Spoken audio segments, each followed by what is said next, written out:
Good morning all. Let's wait few more minutes for people to join.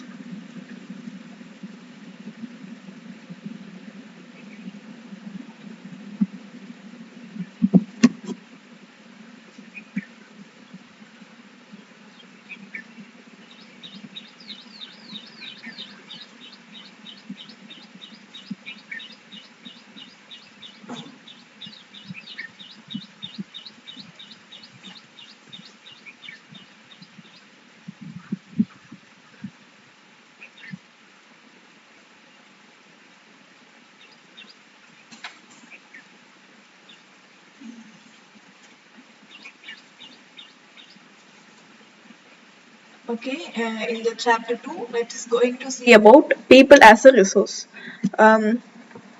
Chapter talks about people as a resource is an effort to explain the population as an asset of an economy rather than liability.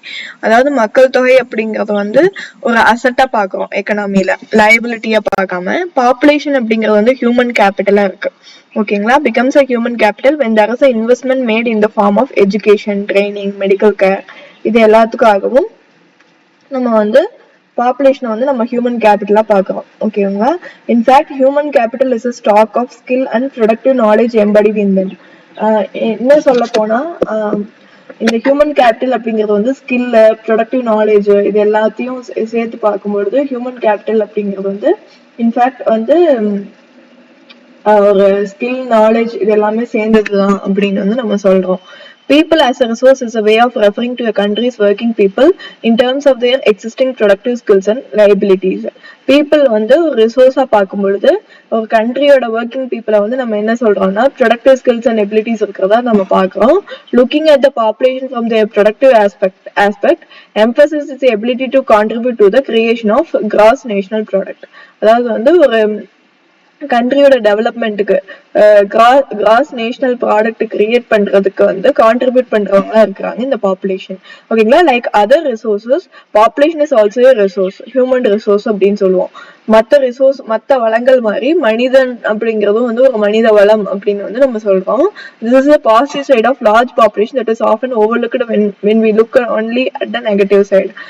அதிக population இருக்கிறத வந்து negative சைடை மட்டும் நம்ம பார்க்குற நேரத்துல வந்து இது வந்து ஒரு பாசிட்டிவ் சைடையும் நம்ம வந்து யோசிக்க வேண்டிய நேரம் தான். ஓகேங்களா? அது மட்டும் இல்லாம providing the population with food, education, access to health facilities இதெல்லாம் வந்து ப்ராப்ளமா பார்க்கிறோம் நம்ம நெகட்டிவ் சைட்ல. பட் பாசிட்டிவ் சைடு அதுல இருக்கதான் செய்யுது. When the existing human resource is further developed by becoming more educated and healthy, we call it human capital formation that adds to the productive power of the country, just like physical capital formation. ஓகேங்களா? இப்போ வந்து existing human resource வந்து எப்படி வந்து எஜுகேட்டடாகவும் ஹெல்த்தியாகவும் இருக்கும் பொழுது நமக்கு வந்து அதை வந்து நம்ம ஹியூமன் கேபிட்டல் ஃபார்மேஷன் சொல்றோமோ அது மாதிரி that adds to the productive power of the country just like physical capital formation. அதாவது வந்து கண்ட்ரியோட ப்ரொடக்டிவ் பவர்ஸையும் வந்து இம்ப்ரூவ் பண்ணுது. ஓகேங்களா? Investment in human capital through education, training, medical care yields a return just like investment in physical capital. ஒரு physical கேபிட்டல்ல நம்ம போய் இன்வெஸ்ட் பண்ணோம்னா என்ன மாதிரியான ரிட்டர்ன்ஸ் கிடைக்குமோ அதே மாதிரி ஹியூமன்ஸ்ல நம்ம வந்து investment in education, training, medical care இதெல்லாம் கொடுக்கும்போது நமக்கு ரிட்டர்ன் கிடைக்கும் அப்படிங்கிற மாதிரி சொல்றாங்க. This can be seen directly in the form of higher incomes earned because of higher productivity of the more educated or better trained person as well as higher productivity of healthier people. So இதை வந்து எப்படி பார்க்கலாம் அப்படின்னா டைரக்டா இந்த form of higher income earned because of higher productivity of the more educated and better trained person as well as higher productivity of the healthier people. அப்போ வந்து ஒரு ஹெல்த்தியா இருக்கிறவங்களால நம்ம நல்லா வந்து ப்ரொடக்டிவிட்டி கொடுக்க முடியும் அப்படிங்கறது இந்த பேராகிராஃப்ல சொல்லியிருக்காங்க. ஓகேங்களா? ஸோ இந்த பாக்ஸ்ல என்ன கொடுத்துருக்காங்கன்னு பார்க்கலாம். India's green revolution is a dramatic example of how the input of greater knowledge in the form of improved production technologies can rapidly increase the productivity of the scarce land resources. India's IT revolution is a striking instance of how the importance of human capital has come to acquire a higher position than that of material and plant and machinery. அதாவது வந்து green revolution எப்படி வந்து ஒரு dramatic எக்ஸாம்பிளா வந்து improved production technologies வந்து ரேப்பிடா வந்து increase ஆகி increase productivity of scarce land resources. அதாவது வந்து இந்தியாவுடைய கிரீன் ரெவல்யூஷன் அப்படிங்கிறது வந்து ஒரு டிராமாட்டிக் எக்ஸாம்பிளா இருக்கு. ஓகேங்களா? How the input of greater knowledge இந்த form of improved production technology வந்துச்சு அப்படின்னா ஸ்கேர்ஸ் லேண்ட் ரிசோர்சஸ்ல கூட ப்ரொடக்டிவிட்டியை இன்க்ரீஸ் பண்ண முடியுமோ அதே மாதிரி ஹியூமன் கேபிட்டலான ஐடி வந்து ரெவல்யூஷன் வந்து நமக்கு என்ன சொல்லுது அப்படின்னா ஹையர் பொசிஷன், அதாவது மெட்டீரியல், பிளான்ட் அண்ட் மிஷினரி மட்டும் இல்லாம நம்மளால வந்து இந்த ஹியூமன் கேபிட்டல ஐடி ரெவல்யூஷன் வச்சு நம்மளால என்ன பண்ண முடியும் என்ன யோசிக்க முடியுது அப்படின்னா ஹியூமன் கேபிட்டலிஸ்ட் இம்பார்ட்டன்ஸ் கொடுக்கணும் அப்படிங்கறத நம்ம தெரிஞ்சுக்கிறோம். ஓகேங்களா? இது வந்து planning commission government of India சொல்லியிருக்கிறாங்க. ஓகேங்களா? இப்போ இது வந்து வாட் இஸ் ஹியூமன் ரிசோர்ஸ் அப்படிங்கிற மாதிரி இந்த கேர்ள் கேட்கறாங்க. Is it like land or labour அப்படின்னு கேட்கறாங்க. It is more than that அப்படின்னு சொல்றாங்க. What is human capital, is it like rupee, paisa or dollar அப்படின்னு கேட்குறது அந்த பொண்ணு. அதுக்கு அந்த பையன் சொல்லிட்டு it is more than that, அது அதோட பெருசு அப்படின்னு சொல்றாங்க. ஸோ அப்போ நம்ம வந்து இந்த சாப்டர்ல அதை பத்தி டீட்டெயில்டா பார்க்கலாம். ஓகேங்களா? Here is a human capital. ஓகேங்களா? அவங்களுக்கு ஹெல்த், எஜுகேஷன், ட்ரைனிங் கொடுத்தோம் அப்படின்னா அந்த ஹியூமன் கேபிட்டல் வந்து நமக்கு இன் ரிட்டர்ன்ஸ்ல நல்லா வந்து ப்ரொடக்டிவிட்டியை கொடுக்கும் அப்படிங்கறதான் அது. The population need not to be a burden for the economy. ஒரு மக்கள் தொகை அப்படிங்கிறது வந்து ஒரு ஜனத்தொகை அதிகமா இருக்கிறது வந்து ஒரு பர்டன், பொருளாதாரத்துல பர்டன் அப்படின்னு நினைக்காம இதை வந்து ப்ரொடக்டிவ் அசெட்டாவும் மாத்தலாம் பை ஹியூமன் கேபிட்டல் இன்வெஸ்ட் பண்றது மூலியமா, like education, health, training, industrial, agriculture work இந்த மாதிரி வந்து கொடுக்கறது மூலியமா அப்படின்னு வந்து சொல்லியிருக்காங்க.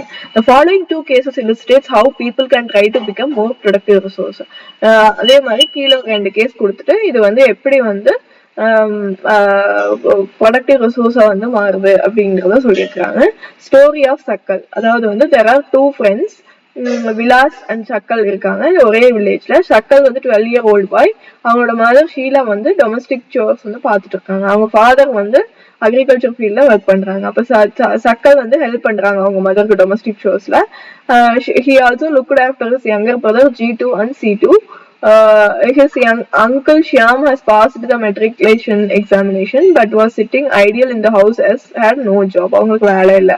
அப்போ Butta and Sheila were eager to teach Sakkal. They forced him to join a village school which he soon joined. He started studying and completed his higher secondary examination. His father persuaded him to continue his studies. He raised a loan for Sakkal to study a vocational course in computers.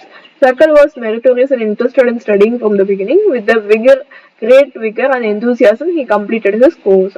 After some time, he got a job in a private firm. He even designed a new kind of software. This software helped him increase the sale of the firm. This boss acknowledged his service and rewarded him with the promotion. இதுதான் வந்து நம்ம human resource அப்படின்னே சொல்றோம். ஓகேங்களா? So not only do the more educated and the healthier people gain through higher incomes, society also gains in other indirect ways because of the advantages of more educated and healthier population spreads to those அதே தான் சொல்றாங்க திரும்ப healthy and educated வந்து நமக்கு வந்து இன் returns வந்து கொடுப்பாங்க அப்படிங்கிற மாதிரி. Human capital is in one way superior to other resources like land, physical கேபிட்டலை விட ஹியூமன் கேபிட்டல் அப்படிங்கிறது வந்து ஒன் வே சுப்பீரியர் அப்படின்னு சொல்றாங்க. Human resources can make use of land and capital. Land and capital cannot become useful on its own.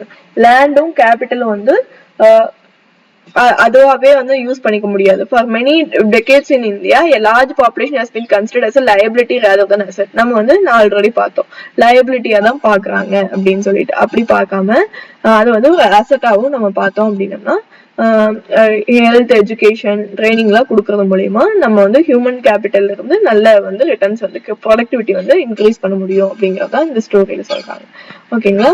So அடுத்தது பார்த்தீங்க அப்படின்னா இந்த 2 case studies. We saw Sakkal went to school, Vilas did not go. அப்போ education அங்க லேக் ஆகுது. Physically strong and healthy. அப்போ ஹெல்த்தியா இருக்கிறவங்க டாக்டர்ஸ் பார்க்க வேண்டியதில்லை. அப்போ பேஷண்டா விலாஸ் வந்து arthritis பேஷண்டா இருக்கிறாங்கனால he lacked the means to visit the doctor. Sakkal acquired a degree in computer programming. Sakkal founded a private firm la vela paakறாங்க, same as other. He earned a meager income like his mother support a family. In case of Sakkal, several years of education added to the quality of labor. This enhanced his total productivity, and total productivity adds to the growth of the economy. This in turn pays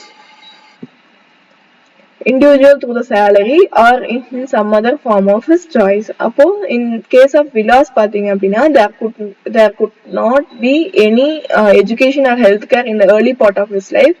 அவங்களோட early part of லைஃப்ல வந்து எஜுகேஷனுக்கும் health கேருக்கும் spend பண்ணாதனால அவங்களோட லைஃப்ல வந்து அவங்க வந்து என்ன மாதிரி ஸ்பெண்ட் பண்ண வேண்டியது இருக்கு அப்படின்னா ஃபிஷ் செல் பண்றது மூலியமாகவும் அன்ஸ்கில்டு லேபராகவும் இருக்கிறாங்க அப்படின்னு பார்க்கிறோம். Investment in human resource via education medical care can give higher rate of return in future. அப்போ நல்ல இன்வெஸ்ட்மெண்ட் நம்ம ஸ்டார்ட் ஹியூமன் ரிசோர்ஸுக்கு கொடுக்கறது மூலியமா நம்மளால வந்து ஹை ரேட் ஆஃப் ரிட்டர்ன்ஸ் வந்து எடுக்க முடியும். This investment on people is same as investment in the land and capital. அதே மாதிரி தான் லேண்ட் அண்ட் கேபிட்டல் இன்வெஸ்ட் பண்ணாலும் அப்படின்னு சொல்றாங்க. A child too with investment made on her education and health can yield high returns in future in the form of higher earning and greater contribution to the society. Educated parents are found to invest more heavily on the education of their child. This is because they have realized the importance of education for themselves. They are also conscious of proper nutrition and hygiene. They accordingly look after their children's needs for the education at the school and good health. A virtuous cycle is thus created in this case. In contrast, vicious cycle may be created by disadvantageous parents who themselves uneducated and lagging in hygiene keep their children in similarly disadvantaged state. அப்போ இதுக்கு health and எஜுகேஷனுக்கு importance கொடுக்காத family வந்து என்ன ஆகுதுன்னா disadvantages ஸ்டேட்லயே இருக்குது அப்படிங்கிற மாதிரி சொல்றாங்க. Countries like Japan have invested in human resources. they did not have any natural resource. அப்போ அவங்க வந்து ஹியூமன் ரிசோர்ஸ்க்கு தான் இம்பார்ட்டன்ஸ் கொடுக்குறாங்க ஜப்பான் மாதிரியான கண்ட்ரிஸ். அதனால அவங்களுக்கு வந்து அதிக நேச்சுரல் ரிசோர்சஸ் இல்லைனாலும் அந்த கண்ட்ரி வந்து டெவலப்டு ரிச் கண்ட்ரியா இருக்குது அப்படின்னு சொல்றாங்க. They import the natural resources needed in their country. அப்போ அவங்களுக்கு நேச்சுரல் ரிசோர்ஸ் இல்லைன்னு சொல்றீங்களே, அப்போ அவங்க என்ன பண்ணுவாங்கன்னு கேட்டீங்கன்னா அவங்க வந்து என்ன பண்ணிக்குவாங்க அப்படின்னா இம்போர்ட் பண்ணிக்குவாங்க. How did they become rich அப்படின்னு பாத்தீங்க அப்படின்னா they invested on people especially இந்த field of health and education. எஜுகேஷன்லயும் ஹெல்த்லயும் நல்லா வந்து இம்பார்ட்டன்ஸ் கொடுக்குறாங்க. ஓகேங்களா. These people have made sufficient use of the other resources like land and capital. அதே மாதிரி அவங்க லேண்டையும் கேபிட்டலும் என்னென்ன எப்படி யூஸ் பண்ணிக்கிறாங்க அப்படின்னா பெட்டரா யூஸ் பண்ணிக்கிறாங்க. ஓகேங்களா.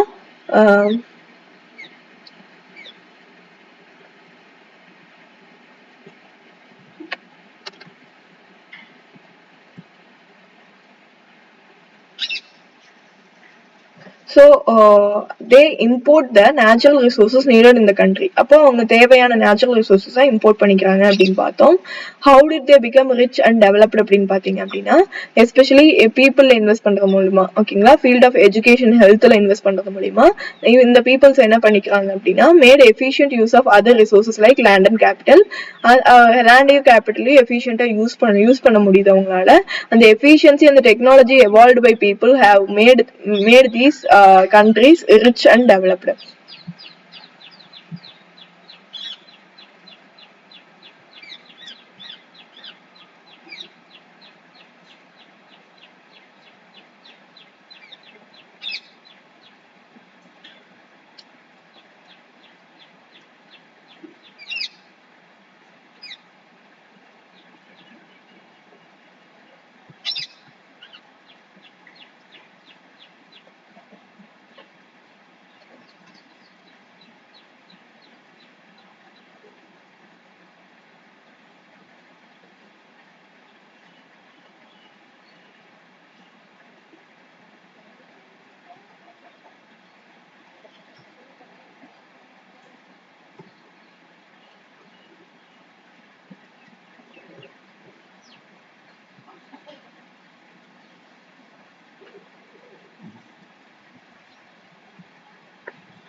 So they have invested on people especially in the field of education and health. These peoples have made efficient use of other resources like land and capital. Efficiency and technology evolved by peoples have made this country அவங்க எஃபிஷியண்டா land and கேபிட்டலை use பண்ணிக்கிறதுனாலையும் technology வந்து evolve ஆகிருக்கிறதாலையும் அவங்க வந்து rich and developed கண்ட்ரியா இருக்காங்க Japan அப்படின்னு நம்ம பாக்குறோம். அடுத்தது பாத்தீங்க அப்படின்னா economic activities by men and women. Like Vilas and Sakal, people have been engaged in various activities. We saw that Vilas sold fish, Sakal got a job in the film. The various activities have been classified in 3 main sectors. One primary, secondary, tertiary மூணு main sectors இருக்கு.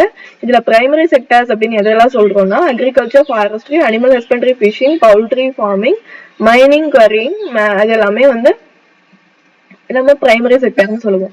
Manufacturing secondary செக்டர்னு சொல்லுவோம். Trade, transport, communication, banking, education, health, tourism, service, insurance இது எல்லாமே tertiary செக்டர்னு சொல்லுவோம்.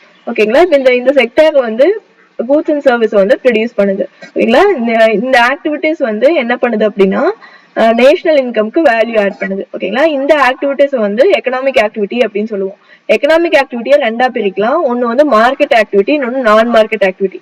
Market activity அப்படிங்கிறதுல வந்து remuneration to anyone who perform, that is activity performed for pay or profit. அதாவது வந்து மார்க்கெட் ஆக்டிவிட்டி அப்படிங்கிறது வந்து ஆக்டிவிட்டி வந்து பேக்காகவும் ப்ராஃபிட்காகவும் இருக்கும். ஓகேங்களா? This include the production of goods and service including government services. ஓகேங்களா?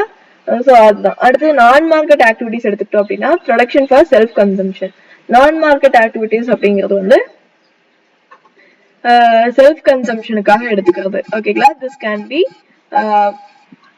This can be consumption and processing of primary products and own account production of fixed asset. ஓகேங்களா?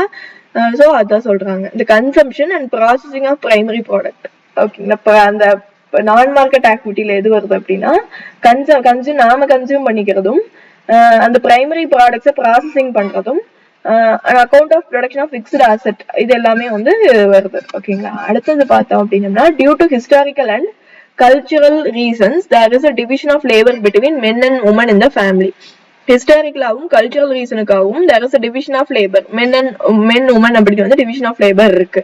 ஓகேங்களா? women generally look after the domestic chores, men work in the field. அது நமக்கு தெரிஞ்சதுதான். அப்ப சக்கலோட mother என்ன பண்றாங்க? Cook பண்றாங்க, utensil clean பண்றாங்க, cloth wash பண்றாங்க, ஹவுஸ் கிளீனா வச்சுக்கிறாங்க, சில்ட்ரன்ஸ பாத்துக்கிறாங்க. சக்கலோட ஃபாதர் என்ன பண்றாங்க? ஃபீல்டுக்கு போறாங்க, அங்க இருக்கிற ப்ரொடியூஸ் எல்லாம் மார்க்கெட்டுக்கு ஏர்ன் பண்ணி மார்க்கெட்டுக்கு கொடுத்து ஏர்ன் பண்றாங்க ஃபேமிலிக்கு.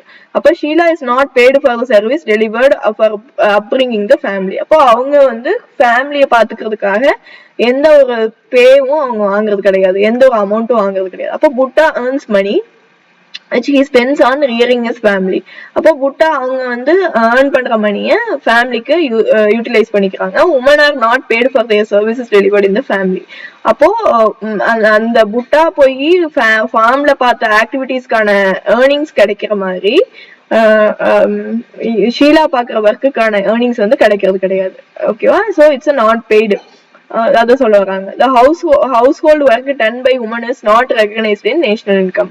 அதே மாதிரிதான் நாட்டுடைய நேஷனல் வருமானத்துல வந்து நேஷனல் இன்கம்ல வந்து ஹவுஸ்ஹோல்ட் ஒர்க் வந்து சேர்த்தப்படுறது இல்லை அப்படின்னு சொல்றாங்க. Geeta, mother of Vilas, earned an income by selling fish. Thus, women are paid for their work when they enter into the labor market. அப்ப எப்போ உமனுக்கு வந்து மணி வந்து கிடைக்குது அப்படின்னு பாத்தீங்கன்னா அவங்க லேபர் மார்க்கெட்ல என்டர் ஆகும்போது. அப்போ their earning like that of their male counterpart is determined on the basis of education and skill. அப்போ அவங்களுடைய எஜுகேஷன் அண்ட் ஸ்கில்ல பொறுத்து தான் மேலோட கவுண்டர் பார்ட் கூட பார்க்கும்பொழுது உமனுக்கு வந்து ஏர்னிங்ஸ் கிடைக்குது அப்படின்னு சொல்றாங்க. அப்ப education helps in individual to make better use of economic opportunity available for him. அப்ப எஜுகேஷன் தான் ஹெல்ப் பண்ணுது. Education and skills are the major determinants of earning of any individual இந்த மார்க்கெட். அப்ப எஜுகேஷனும் ஸ்கில்லும் தான் வந்து பெரிய டிட்டர்மினண்டா இருக்குது. ஓகேங்களா? A majority of women have meager education and low skill formation. நிறைய உமன்ஸ்க்கு வந்து மெஜாரிட்டி ஆஃப் த உமன்ஸ்க்கு வந்து எஜுகேஷன் கம்மியாகவும் ஸ்கில் ஃபார்மேஷன் கம்மியாகவும் இருக்கிறத நம்ம பார்க்கிறோம். இப்போ women are paid low compared to the men. அப்போ மென்னை கம்பேர் பண்ணும்போது உமனுக்கு கம்மியான சம்பளம் கிடைக்குது. Most women work where job security is not there. ஒரு சிலர் வந்து ஜாப் செக்யூரிட்டி இல்லாததுல வேலை பார்க்குறாங்க. Various activities relating to legal production is meagre. அப்போ employment in the sector is characterised by irregular and low income. அப்போ எம்ப்ளாய்மெண்ட் வந்து irregular-ஆவும் குறைஞ்ச சம்பளமும் கிடைக்குது. In this sector, there is an absence of basic facilities like maternity leave, child care and social security system எல்லாம் கிடையாது. ஓகேங்களா? However, women with high education, skill formation are paid at par with the women. அப்ப அதிக எஜுகேஷனும் skill ஃபார்மேஷனும் இருக்க உமனுக்கு தான் மென்னுக்கு ஈக்குவலான சம்பளம் வந்து கிடைக்குது. அமங் த ஆர்கனைஸ்டு செக்டர் எடுத்துக்கிட்டோம் அப்படின்னா teaching and medicine attracts them the most. டீச்சிங்கும் மெடிசனும் வந்துதான் ஆர்கனைஸ்டு செக்டர்ல அதிக அட்ராக்ட் பண்ணுது. Some women have entered into the administrative and other services including the job that need high level of scientific and technological competence. ஒரு சில அட்மினிஸ்ட்ரேட்டிவ் பொசிஷனுக்கு அவங்க போகணும் அப்படின்னா நிறைய சயின்டிபிக் அண்ட் டெக்னாலஜிக்கல் காம்பிடன்ஸ் தேவைப்படுது. ஓகேவா. அடுத்தது வந்து quality of population. Population quality பத்தி சொல்றாங்க. So quality of population depends upon the literacy rate, health of a person indicated by life expectancy and skill formation acquired by the people of the country. அப்போ இந்த quality of the population அப்படிங்கறது எதை பொறுத்து இருக்கு அப்படின்னா அவங்களுடைய கல்வி அறிவு, அவங்களுடைய ஆரோக்கியம், life indicated by life expectancy and skill formation acquired by the people. அவங்க எவ்வளவு வந்து திறமை இருக்காங்க அப்படிங்கறத பொறுத்து தான் அந்த குவாலிட்டி ஆஃப் த பாப்புலேஷன் அப்படின்னு சொல்றோம். Quality of the population ultimately decides the growth rate of the country. அப்போ ஒரு கண்ட்ரி நாட்டோட வளர்ச்சிக்கு வந்து குவாலிட்டி ஆஃப் த பாப்புலேஷன் ரொம்ப முக்கியம். லிட்ரேட் அண்ட் ஹெல்தி பாப்புலேஷன் வந்து அசட்டா வந்து சொல்றாங்க. லிட்ரேட் அப்படிங்கிறவங்க யாரு, படிச்சவங்க,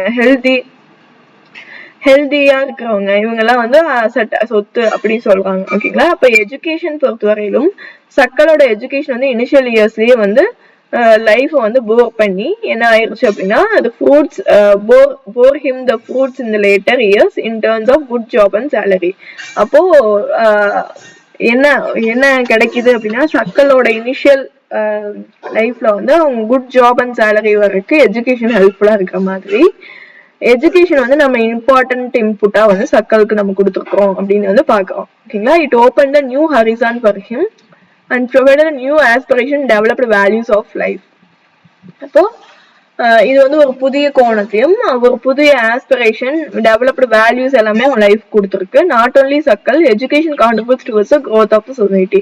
ஒரு சொசைட்டியோட growthக்கே வந்து எஜுகேஷன் ஹெல்ப்ஃபுல்லா இருக்கும். It enhances the national income and cultural richness. இது வந்து நேஷனல் இன்கம் வந்து அதிகப்படுத்தும், கல்ச்சுரல் ரிச்னஸ் அதிகப்படுத்தும், இன்க்ரீஸ் எஃபிஷியன்சி ஆஃப் கவர்னன்ஸோடைய எஃபிஷியன்சியை அதிகப்படுத்தும். ஓகேங்களா. There is a provision made for providing universal access, retention and quality. ஓகேங்களா. இது எல்லாமே வந்து குவாலிட்டி கொடுக்குது. எதுல அப்படின்னா எலிமெண்டரி எஜுகேஷன்ல வித் ஸ்பெஷல் எம்பசிஸ் ஆன் கேர்ள்ஸ்க்கு elementary educationல special emphasis கொடுக்கறது மூலியமா. There is also an establishment of phase setting of schools like Navodaya Vidyalaya in each district. Vocational streams have been developed to equip large number of high school students with occupation related knowledge and skills. ஒரு தொழிலுக்கு தேவையான skills, திறமைகளையும் அறிவையும் கொடுக்கறது எது அப்படின்னா அந்த vocational training. இந்த மாதிரி நவோதயா ஸ்கூல்ஸ் ஒவ்வொரு டிஸ்ட்ரிக்ட்ல ஸ்டார்ட் பண்றாங்க. அதே மாதிரி என்ன மாதிரி அப்படின்னா வொகேஷனல் மாதிரியான ஸ்ட்ரீம்ஸ் எல்லாம் வந்து கொண்டு வராங்க. Plan outlay education has increase from 151 crore இருந்து ஃபர்ஸ்ட் பிளான்ல இருந்து 99,300 crore. ஓகேங்களா. So 9 lakh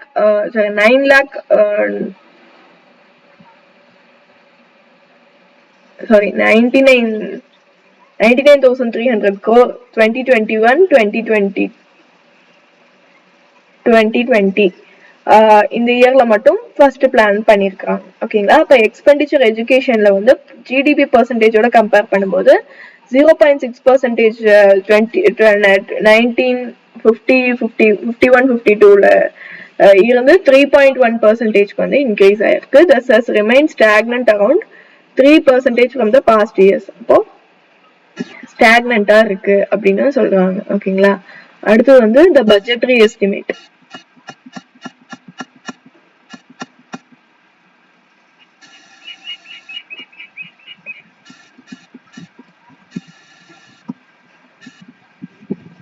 As stated in the budget document of Union State Government, RBI என்ன பண்றாங்க அப்படின்னா எக்ஸ்பெண்டிச்சர் ஆன் எஜுகேஷன் வந்து எவ்வளவு பர்சன்டேஜ் ஜிடிபிக்கு இதா இருக்கு அப்படின்னு கம்பேர் பண்ணும்போது 2.8% 2020-2021ல மட்டும் லிட்ரஸி ரேட் வந்து have increased from 18% in 1951 அதாவது 1951 to 85% in 2018 அப்படின்னு வந்து சொல்லியிருக்காங்க. Literacy is not only a right. Literacy அப்படிங்கிறது ரைட் மட்டும் கிடையாது. It is also needed if the citizens are to perform their duties and enjoy their rights properly. அவங்களோட rights வந்து ப்ராப்பரா என்ஜாய் பண்ணணும் அப்படின்னா literacy வந்து தேவைப்படுது. However, a vast difference is noticed across the different sections of the population. Literacy among the males is nearly 16%, higher than females. It is about 14%. அதிகமாக தான் இருக்கு லிட்ரஸி. மென்னை கம்பேர் பண்ணும்போது உமனை கம்பேர் பண்ணும்போது மென்னோட லிட்ரஸி ரேட் வந்து 2% வந்து அதிகமாக தான் இருக்கு அப்படின்னு சொல்றாங்க. Higher in urban areas as compared to rural areas. அதுவும் வந்து அர்பன் ஏரியாஸ்ல அதிகமா இருக்கு. ஆஸ் பர் 2011 சென்சஸ் எடுத்து பார்க்கும்போது லிட்ரஸி ரேட் வேரிட் ஃப்ரம் கேரளால 94%, பீகார்ல 62% மட்டும்தான் இருக்கு. பிரைமரி ஸ்கூல் எஜுகேஷன் 1 to 5 எடுத்துக்கிட்டோம் அப்படின்னா expanded over 7,78,842 lakh in 2019-2020. Unfortunately, பார்த்தோம் அப்படின்னா this huge expansion of schools has been diluted by the poor quality of schooling and high dropouts. அதிக dropouts வந்து இருக்கு. சர்வ சிக்ஷா அபியான் அப்படிங்கிறது வந்து ஒரு ஸ்டெப் வந்து எடுத்துட்டு வந்திருக்காங்க. Elementary education to all children அப்படின்னு சொல்லிட்டு ஏஜ் குரூப் 6 to 14 வரைக்கும் இருக்கிறவங்க 2010ல எடுத்துட்டு வந்திருக்காங்க. இது வந்து ஒரு time bound initiative of central government. இது என்ன பண்ணுது, எதை ஊக்குவிக்குது அப்படின்னா ஸ்டேட் கவர்மெண்ட் கூட பார்ட்னர்ஷிப் வச்சு லோக்கல் கவர்மெண்ட்ஸ் கூடயும் இது பண்ணி university of achieving community of for achieving the goals of universalisation of education. Elementary education universalise பண்றதுக்கு வந்து யூஸ்ஃபுல்லா இருந்திருக்கு அப்படின்னு பார்க்கிறோம். Along with it, bridge courses and back to school campus have been initiated to increase the enrollment in the elementary education. Midday meal scheme has been implemented to encourage the attendance and retention of children and improve their nutritional status. So midday meal scheme வந்து implement பண்றாங்க. எதுக்காக அப்படின்னா to childrenோட retention அதிகப்படுத்துறதுக்காக. These policies should add to the literate population of the India. அப்போ இந்த மாதிரி policies கொண்டு வரணும் அப்படின்னு சொல்றாங்க. Gross enrollment ratio in higher education in the age group of 18 to 23 years is 27% in 2019 to 20, which would be broadly in line with the world average. அப்போ the strategy focuses on increasing the access, quality, adoption of state-specific curriculum modification, vocationalization and networking on use of information technology. For gross enrollment ratio higher education 18 to 23 years வந்து 27% இருக்கு அப்படின்னும். அப்போ focus எதுக்கு கொடுக்கணும் அப்படின்னா access, quality, adoption, state specific curriculum modification, vocationalization, networking of the use of IT, இது எல்லாத்துக்கும் focus கொடுக்கணும் அப்படின்னு சொல்லியிருக்காங்க. There is also focus on distance எஜுகேஷனுக்கும் formal non formal distance IT எஜுகேஷனுக்கும் கொடுக்கணும் அப்படின்னு வந்து சொல்லியிருக்காங்க. ஓகேங்களா. அடுத்தது பார்க்கும்பொழுது number of institutions of higher education enrolment and faculty. இது 2019-20 வரையிலும் 1951ல இருந்து எவ்வளோ காலேஜஸ் இப்போ இருந்திருக்கு, யூனிவர்சிட்டிஸ் எவ்வளோ இருந்திருக்கு, ஸ்டூடெண்ட்ஸ் எவ்வளோ படிச்சிருக்காங்க, teachers and universities and colleges எவ்வளோ இம்ப்ரூவ் ஆயிருக்கு அப்படின்னு வந்து கொடுத்துருக்காங்க. ஓகேங்களா. இனிஷியலா வந்து ரொம்ப கம்மியான அளவுல இருந்தது, இப்போ வந்து அதிகம் ஆயிருக்கு அப்படின்னு யூஜிசி ஆனுவல் ரிப்போர்ட் கொடுத்துருக்காங்க. ஓகேங்களா. அடுத்தது பாத்தீங்க அப்படின்னா over 60 years there has been a significant growth in the number of universities and institution of higher இப்பதான் பார்த்தோம். 60 வருஷத்துல நமக்கு வந்து அதிகமான ஸ்கூல்ஸ் அண்ட் காலேஜஸ் வந்து இம்ப்ரூவ் ஆயிருக்கு அப்படின்னு பார்த்திருக்கோம். ஸோ அடுத்தது பாத்தீங்க அப்படின்னா ஹெல்த் செக்டருக்கு வந்தோம் அப்படின்னா ஹெல்த் வந்து ப்ராஃபிட்டை மேக்ஸிமைஸ் பண்ணுது. ஓகேங்களா. The firm maximize profit. Do you think any firm would be induced to employ the people which might not work efficiently as healthy workers because of ill health? அப்போ health இல்லா இருந்துச்சு அப்படின்னா அவங்களால எஃபிஷியண்டா work பண்ண முடியாது. அப்போ health of a person helps him to realize his or her potential and the ability to fight illness. She will not able to work properly. ஓகேங்களா. அவங்களால நல்லா வந்து ஒர்க் பண்ண முடியாது. சப்போஸ் அவங்க ஹெல்த்தா இருந்தாங்க அப்படின்னா அப்போ இன்புட்டை அதிகப்படுத்த முடியாது, அந்த ஆர்கனைசேஷனோட கிரோத்துக்கு ஹெல்ப் பண்ண முடியாது. அப்போ க்ரோத் அப்படிங்கிறது வந்து ஹெல்த் அப்படிங்கிறது வந்து ஒரு இன்டிஸ்பென்சிபிள் பேசிஸா இருக்கு henceforth improvement in health status of the population has been the priority of the country. ஓகேங்களா, அப்போ ஹெல்த் வந்து இம்ப்ரூவ் பண்றது ஒரு நேஷனோட ப்ரியாரிட்டியா இருக்கு. அவர் நேஷனல் பாலிசி ஆல்சோ என்ன பண்றாங்க அப்படின்னா health care, family welfare, nutritional சர்வீஸ்ன்னு சொல்லிட்டு ஸ்பெஷல் ஃபோக்கஸ் வந்து under privilege section of the பாப்புலேஷனுக்கு கொடுக்குறாங்க. இந்த கடந்த 5 டெக்கேடா என்ன இருக்கு அப்படின்னா இந்தியா வந்து ஹெல்த் இன்ஃப்ராஸ்ட்ரக்சர் நல்லா டெவலப் பண்ணி man power, primary, secondary, tertiary sector வந்து பிரைவேட் செக்டர் வந்து கவர்மெண்ட் வந்து என்ன பண்ணிருக்கு அப்படின்னா மேன் பவர் வந்து அதிகப்படுத்தியிருக்கு. ஓகேங்களா, these measures have been adopted and have increased the life expectancy to 69.4 years தான் 2016 படி இருந்துச்சு. ஸோ லைஃப் எக்ஸ்பெக்டன்சியை வந்து அதிகப்படுத்திருக்காங்க. இன்ஃபேன்ட் மார்டாலிட்டி ரேட் வந்து கம் டவுன் ஆயிருக்கு. 19 இன்ஃபேன்ட் வந்து ஒரு மார்டாலிட்டி ஒரு birth number of deaths per 1000 infant mortality நம்ம சொல்லுவோம். ஸோ 1951 லெவல்ல 147 இருந்தது, இப்போ வந்து 36க்கு குறைச்சிருக்கோம். க்ரூட் பர்த் ரேட் வந்து ட்ராப் ஆயிருக்கு 20க்கு. 2018 லெவல்ல டெத் ரேட்ஸ் வந்து 6.2க்கும் இந்த same duration of time life எக்ஸ்பெக்டன்சியை இம்ப்ரூவ் பண்ணியிருக்கோம். சைல்டு கேர் இம்ப்ரூவ் ஆயிருக்கு. ஃபியூச்சர் ப்ராக்ரஸ் கண்ட்ரிக்கு இது ஹெல்ப்ஃபுல்லா இருக்கும். ஓகேங்களா, அதே மாதிரி longevity of life is indicator of good quality of life marked by self confidence. Reduction in infant mortality involves the protection of children from infection and ensuring nutrition of both the mother and child care. ஓகேங்களா, அடுத்தது பாத்தீங்க அப்படின்னா health care infrastructure over the years. Tabulation பார்த்துக்கோங்க. ஓகேங்களா, next topic unemployment. சக்கலோட mother Sheela வந்து look after the domestic chores பார்த்தோம். Childrens help husband இந்த ஃபீல்டுன்னு பார்த்தோம். அப்போ இங்க என்ன இருக்கு அப்படின்னா அன்எம்ப்ளாய்மெண்ட் பத்தி பேசுவாங்க. ஓகேங்களா, unemployment is set to exist when the people who are willing to work at the going wages cannot find job. அவங்க ஜாப் கிடைக்காதப்போ unemployed அப்படின்னு சொல்றாங்க. Sheila is not interested in working outside her domestic domain, so G2 and C2 are too small to counted in the workforce population. So counted as unemployed. இப்போ 3 பேருமே unemployed அப்படின்னு நம்ம எடுத்துக்கிறோம். ஓகேங்களா, the workforce population includes the people from 15 வயசுல இருந்து 59 வயசு வரையில இருக்கிறவங்க எல்லாத்தையும் நம்ம workforce population எடுத்துக்கிறோம். Sakal's brother and sister do not fall within the age group. அதனால அவங்க வந்து they cannot be called as unemployed. அப்போ எங்க மதரை வந்து சக்கலோட மதரை வந்து நம்ம ஷீலாவை வந்து ஃபேமிலிக்காக ஒர்க் பண்றாங்க. she is not willing to work outside her domestic domain for payment, so she too cannot be unemployed. இவங்களே unemployed சொல்ல முடியாது. she too cannot be unemployed சொல்ல முடியாது. Sakal's grandparents also though mentioned in the story cannot be called unemployed. ஏன்னா அவங்களோட age group வந்து higher than 59 அப்படிங்கிறதுனால. In case of India பொறுத்தவரையிலும் we have unemployed in rural and urban areas. However, the nature of unemployment differs in rural and urban areas. இந்தியாவை பொறுத்தவரையில unemployment rural and urban ஏரியாஸ்ல வித்தியாசப்படுது. ஓகேங்களா, in case of rural area பொறுத்தவரையில seasonal and disguised unemployment இருக்கு.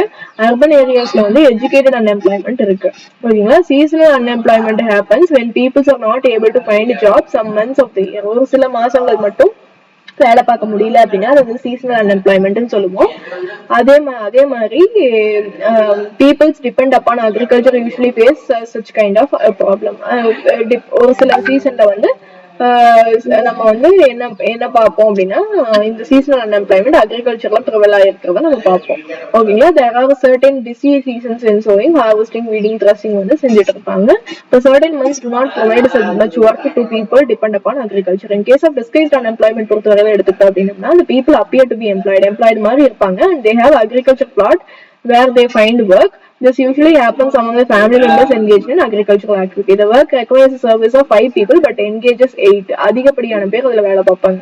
ஓகேங்களா, அதுக்கு டிஸ்கேஸ்ட் unemployment அப்படின்னு சொல்றது. இப்போ 3 peoples வந்து எக்ஸ்ட்ரா வேலை பார்க்கறதுனால these 3 peoples also work in the same plot as others. The contribution made by the 3 extra does not add to the contribution made by the 5 people. அப்போ அந்த 5 பேரோட கான்ட்ரிபியூஷன் இந்த 3 பேரோட கான்ட்ரிபியூஷன் ஆட் ஆகாது. ஓகேங்களா, if the 3 peoples are removed from the productivity of the land will also decline. அந்த 3 பேர்த்த எடுத்துட்டோம் அப்படின்னா லேண்டோட ப்ரொடக்டிவிட்டி குறைஞ்சோம். அப்போ the field requires service of 5 people and the extra 3 are displaced unemployment சொல்றாங்க. In case of urbanல பொறுத்தவரையிலும் educated educated unemployment rate has become a common. அதிகமா வந்து educated unemployment இருக்குன்னு சொல்லி அர்பன்ல பாக்குறோம் இல்லையா. அதுல என்னன்னு பாத்தீங்க அப்படின்னா இந்த பினாமினான்ல many youth with matriculation graduation post graduation டிகிரியோட இருப்பாங்க, not able to find job கிடைக்காம இருப்பாங்க. ஓகேங்களா. Study showed that the unemployment of graduate and post graduate has increase faster than among matriculates. அதுவும் அதிகமா வந்து கிராஜுவேட் போஸ்ட் கிராஜுவேட்ஸ் தான் வந்து இருக்காங்க. The paradoxical manpower situation is witnessed as a surplus of manpower in certain categories coexist with a shortage of manpower in the other. அப்போ இந்த மாதிரியான paradoxical man power situation வந்து எதை விட்னஸ் பண்ணுது அப்படின்னா சர்ப்ளஸ் ஆஃப் மேன் பவர் இருக்கிறத வந்து shortage of manpower coexist with shortage of manpower இது வந்து நமக்கு வந்து உணர்த்துது. ஓகேங்களா. there is unemployment among technically qualified persons on one hand while the dearth of technical skills required for economic growth. அப்போ technical skills தேவைப்படுது, not only degree. ஓகேங்களா. அப்போ unemployment leads to wastage of manpower resources. people who are an asset of the economy in turn turns to liability. இந்த மாதிரி அன்எம்ப்ளாய்டா இருக்கிறவங்க liability-ஆ மாறுறாங்க. there is a feeling of hopelessness and despair among the youth. people do not have enough money to support their family. Inability of the educated people who are willing to work to find the gainful employment implies a great social waste. அப்போ அதுதான் சொல்றாங்க. inability of educated people who are willing to work to find the gainful employment implies a great social waste வந்து எடுத்துக்கிறாங்க. ஓகேங்களா. the unemployment tends to increase the economic overload. the dependence of unemployed and working population increases. the quality of life of an individual as well as society is adversely affected. இப்போ life quality of life வந்து அட்வர்ஸா affect ஆகுது. when a family has to live on a bare subsistence level there is a general decline in its health status and rising withdrawal of school education. ஓகேங்களா. hence unemployment has detrimental impact on the overall growth of an economy. இப்போ unemployment வந்து overall growth of the economy வந்து பெரிய இம்பாக்டை ஏற்படுத்துது. ஓகேங்களா. there is an increase in unemployment is an indicator of depressed economy. ஓகேங்களா. so increase in unemployment வந்து ஒரு இண்டிகேட்டரா depressed economy இருக்கு. it also wastes the resources which could have the gainfully employed. அப்போ இந்த அன்எம்ப்ளாய்மெண்ட் வந்து ஒரு டிப்ரெஸ்ட் எக்கனாமிக்கு ஒரு இண்டிகேட்டரா இருக்குது. this is also waste the resources which could have been gainfully employed. அப்போ if the people cannot be used as a resource they naturally appear as liability to the economy. அவங்க வந்து use ஆகல அப்படிங்கிற பட்சத்துல work அவங்க கிட்ட இருந்து இது ஆகல, ரிசோர்ஸ் வந்து யூட்டிலைஸ் ஆகல அப்படிங்கும்போது அவங்க லயபிலிட்டியா கருதப்படுறாங்க. இன் கேஸ் ஆஃப் இந்தியாவை பொறுத்த வரையிலும் ஸ்டாட்டிஸ்டிக்லா பார்க்கும்போது அன்எம்ப்ளாய்மெண்ட் ரேட் வந்து லோவா இருக்கு. லார்ஜ் நம்பர் ஆஃப் பீப்புள்ஸ் வந்து represent with low income productivity as counted as employed. கம்மியான இன்கமும் கம்மியான ப்ரொடக்டிவிட்டியோட இருக்கிறவங்களும் employed கருதப்படுறாங்க. they appear to work throughout the year but in terms of their potential and income it is not adequate for them. the work that they are pursuing seems forced upon them, so they may therefore want other work of their choice. poor people cannot afford to sit idle. poor people idle sit பண்ண முடியாது. they tend to engage in any activity irrespective of earning potential. their earning keeps on bare subsistence level. ஓகேங்களா. so they must work to keep themselves paid. ஓகேங்களா. so moreover the employed structure is characterized by self-employment in the primary sector. the whole family contributes in the field even though not everybody is really needed. so there is disguised unemployment in the agriculture sector. அதுதான் disguised unemployment ன்னு பார்க்கிறோம். ஓகேங்களா. the entire family shares what they have been produced. this concept of sharing of work in the field and reduces the hardship of unemployment in the rural sector, but this does not reduce the poverty of the family. gradually surplus labors from the every household tends to migrate from village in search of job. அதிகப்படியா இருக்கிறவங்க job தேடி எல்லாம் வர வேண்டியது இருக்கு. Let us discuss about the unemployment scenario in 3 sectors mentioned earlier. so agriculture sector எடுத்துக்கும் போது is the most labor absorbing sector of the economy. அதிக லேபர்ஸ் வந்து அப்சார்ப் பண்ணக்கூடிய செக்டர். in recent yearsல பார்த்தோம்னா there is a decline in the dependence of population on agriculture partly because of disguised unemployment discussed later. இப்போ அதிகப்படியான extra பர்பஸ்ன்னு இருக்கிறதால என்ன பண்றாங்க அப்படின்னா இப்போ போக போக குறைஞ்சிட்டே வருது. என்னன்னா அக்ரிகல்ச்சர் செக்டர்ல இருக்கக்கூடிய டிபெண்டன்சி அது குறைஞ்சிட்டே வருது. The sum of the surplus labor in agriculture has moved to either அதிகப்படியா இருக்கிறவங்க என்ன ஆகுறாங்க அப்படின்னா move to either secondary or tertiary செக்டருக்கு மூவ் ஆன் ஆயிடுறாங்க. செகண்டரி செக்டர் பொறுத்த வரையிலும் ஸ்மால் ஸ்கேல் மேனுஃபேக்சரிங் தான் வந்து மோஸ்ட் லேபர் வந்து அப்சர்வ் பண்ணக்கூடிய செக்டரா இருக்குது. ஸ்மால் ஸ்கேல் மேனுஃபேக்சரிங் தான் வந்து மோஸ்ட் லேபர் அப்சர்விங் செக்டரா இருக்கு. In case of tertiary பொறுத்தவரையிலும் new services are now appearing like biotechnology, information technology எல்லாம் வந்துட்டு இருக்கு. Let us read a story to know more about how put an asset of an economy village, story of village கொடுத்துருக்காங்க. So இதை வந்து நீங்க படிச்சு பார்த்துக்கோங்க. அடுத்தது வந்து என்ன அப்படின்னு பார்த்தீங்கன்னா சம்மரி வந்தாச்சு. So you have seen how inputs like education, health வந்து எப்படி வந்து people வந்து asset எக்கனாமில மாத்துது அப்படின்னு வந்து economic activities undertaken in the three sector of the economy சொல்லியிருக்காங்க. அதே மாதிரி problem associated with unemployment பத்தியும் கொடுத்துருக்காங்க. ஓகேங்களா? So that's all for this lesson. Thanks for watching. If you have any doubt, please feel free to ask your doubts in the comment section. Thanks for watching. Have a nice day.